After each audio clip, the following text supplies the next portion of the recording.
At yun na nga, ang aga-aga may tumawag sa akin kaibigan para humingi ng tulong. Ito na nga. Ka-DF ko ngayon. Kaso may tumawag eh. Isa nating kaibigan kailangan ng tulong. May nag-day off. Mamaya pa ako. Mga hapon pa.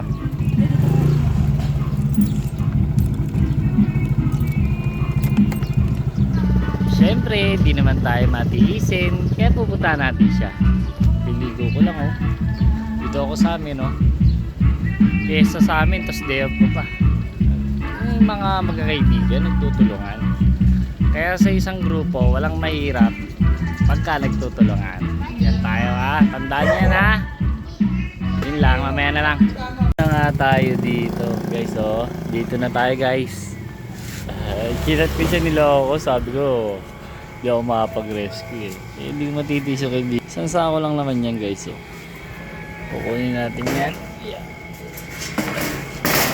Isang sako. Sige na guys, start muna ako mamaya na lang. Thank you. Yan na guys. Ayun yung re-rescue natin ngayon kay Jisrael. Isang sako. Babawi na lang daw siya sa day off niya re-rescue din daw siya sa akin Ganyan yung mga magkakaibigan diba? Dapat walang gulangan. Tulungan dapat Yun lang. Ayun, hindi ko mo dala yung mic ko. Putik na yan hindi ako marinig. Tapo! Ayuda po! Christian J. Capos! Okay, last 3 na.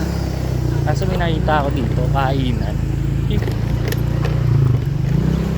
Pakita ko sa inyo gano'ng kakapal si Nogso